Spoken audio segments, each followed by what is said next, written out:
Kata orang-orang yang ingkar sunnah, jenazah itu tak perlu dimandikan, tak perlu dikafani, dan tak perlu disolati, karena tiada dalil dari Al-Quran. Salam Pak Kiai, sudah lama sekali kita tidak berjumpa di dunia maya. Mungkin sudah sekitar 6 tahun kita tidak debat di grup Facebook. Tapi ternyata Pak Kiai saat ini membuka channel YouTube. Oleh sebab itu, mari kita lanjutkan perdebatan kita yang sempat tertunda dan belum tuntas. Assalamualaikum bima sabartum. Melanjutkan debat kita pada tahun 2014 di dalam grup Facebook tentang dalil dari Al-Quran yang menjelaskan bahwa jenazah itu wajib dimandikan, dikafani, disolati, dan dikuburkan. Bagi kelompok kami, bahwa hal itu tidak benar sama sekali. Karena tidak ada dalil satupun dari Al-Quran yang menjelaskan seperti itu. Cara mengurus jenazah yang benar adalah bahwa jenazah itu langsung saja dikuburkan. Seperti kisah Qabil mengubur jenazah Habil. Dalam surat Al-Maidah ayat yang ke-31. Fab'atallahu ghuraban yabhathu fil ardi liyuriyahu kaifa yuwari saw'ata akhih. Jenazah itu tidak boleh dimandikan, dikafani, apalagi disolati. Lah wong sudah mati kok dimandikan dan dikafani. Entar masuk ke dalam tanah juga langsung kotor lagi dan kain kafannya juga akan langsung rusak dan hancur. Apalagi kok disolati, itu namanya menyembah jenazah, karena jenazahnya ditaruh di depan orang yang sholat. Kami tantang Pak Kiai untuk menunjukkan satu dalil saja dari ayat Al-Quran yang menjelaskan tentang tata cara mengurus jenazah seperti yang dilakukan oleh orang-orang Islam yang bodoh itu. Kami ini juga beragama Islam, tetapi kami tidak sudi memakai hadis-hadis yang bukan firman Allah. Kami hidup hanya berpedoman pada Al-Quran saja. Karena itu perintah Allah. Sedangkan di Al-Quran tidak ada satu ayat pun yang memerintahkan agar umat Islam memakai hadis-hadis manusia. Silakan tantangan kami dijawab Pak Kiai. Terima kasih. Baik, karena salam saudara menggunakan kalimat Salamun alaikum bima sabartum, maka saya jawab dengan menggunakan Wassalamun ala manittaba'al huda. Bismillah walhamdulillah alladzi ja'alana min ahli sam'i wa ta'ah wa waffaqana littiba'i sunnati wa mulazamatil jama'ah wa zajarna an kulli ma'siyati wa bid'ah. Asyhadu an la ilaha illallah wahdahu la syarikalah al-ma'budu biqawanini syari'ah wa asyhadu anna Muhammadan abdu wa rasuluh al-makhsusu bi'a'dami syafa'ah.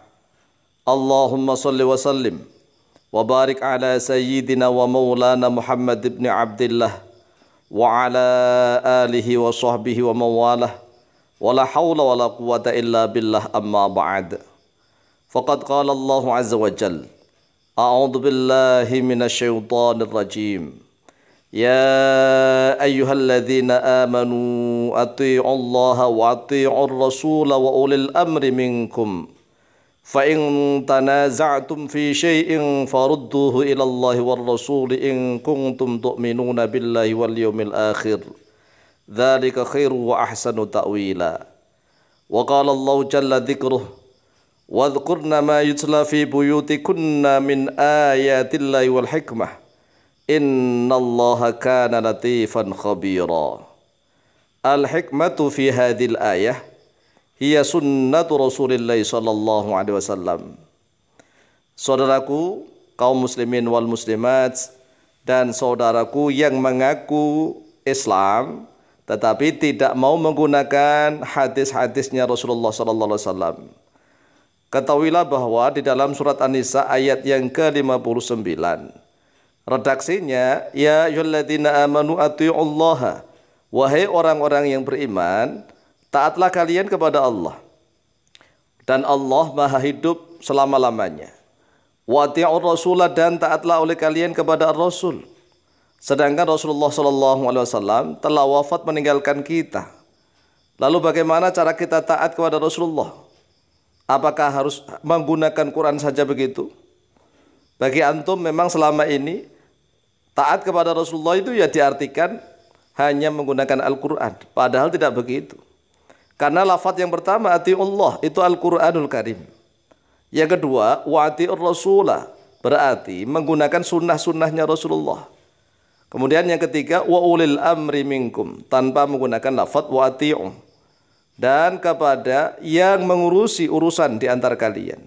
Bisa bermakna umara, pemerintah, bisa bermakna para ulama ahli ijtihad. Fa in tanaza'tum fi syai'in farudduhu ila Allah wa Rasul.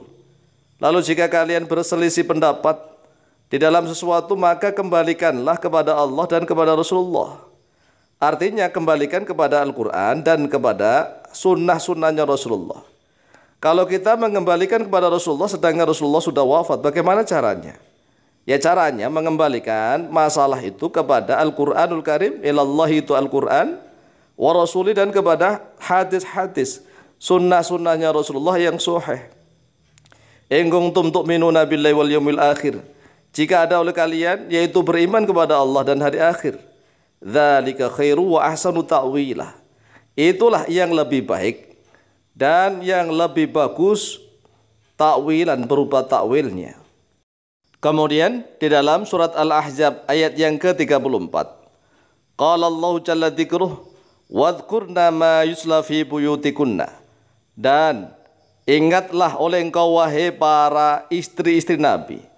Sebutkanlah oleh engkau wahai para istri Nabi ma terhadap sesuatu yusla yang telah dibacakan terhadap dia ma fi buyutikunna, di dalam rumah-rumah kalian, min ayatillahi, dari ayat-ayat Allah, wal hikmati, dan dari hikmah. Kalau yang disuruh membaca, yang dibaca di dalam rumah-rumah istrinya Rasulullah itu yang pertama adalah ayat-ayat Allah. Ayat-ayat Allah artinya apa? Al-Quranul Karim. Kemudian yang kedua wal hikmati, dan dari hikmah. Hikmah di sini diartikan apa? Ya diartikan sunnahnya Rasulullah SAW, yaitu hadis-hadis. Karena yang bisa dibaca adalah yang pertama ayat-ayat Allah yang berupa Al-Quran. Dan hikmah di sini bisa dibaca yaitu berupa hadis-hadisnya Rasulullah. Innallaha kana latifan khabira. Sesungguhnya Allah yaitu ada oleh Allah.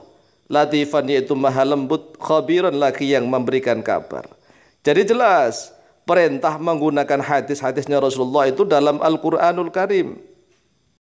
Selanjutnya, jawaban kami tentang tuntunan mengurus jenazah orang Islam dengan cara dimandikan, dikafani, dan disolati adalah bersumber dari sunnah-sunnah Nabi Muhammad SAW.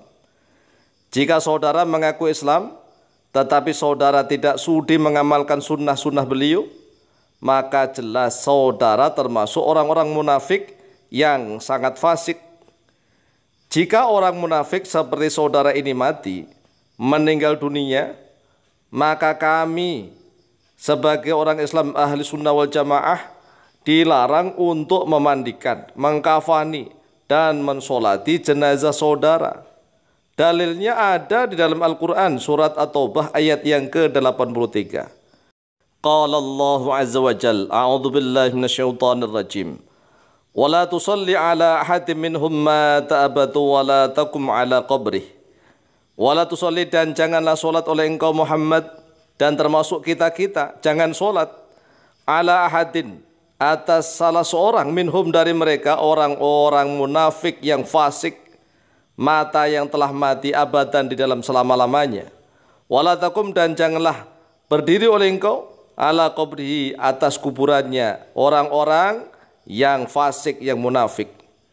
Innahum kafaru billahi, sesungguhnya mereka itu telah ingkar, telah kafir kepada Allah, wa rasulih, dan juga kafir kepada Rasulnya. Wa matu, dan mereka mati, wa hum fasikun, dalam keadaan mereka itu adalah orang-orang fasik. Jadi kelompok saudara, orang-orang yang sefaham dengan saudara ini, yang tidak mau menggunakan hadis-hadisnya Rasulullah, Kalau mati silahkan, mau langsung dikubur seperti bangkai-bangkai binatang silahkan. Toh itu urusan saudara. Tetapi bagi kaum muslimin Ahlus Sunnah wal Jamaah, tetap kami rawat, kami mandikan, kami kafani, kami solati, begitu. Dan itu wajib hukumnya. Kemudian setelah itu baru kami kubur, kemudian kami doakan dan seterusnya. Adapun seorang orang yang seperti saudara dan teman-teman saudara, kalau mati silahkan, mau dikubur, mau dibuang silahkan. Itu urusan saudara, ya. Wallahu taala a'lamu bishawab.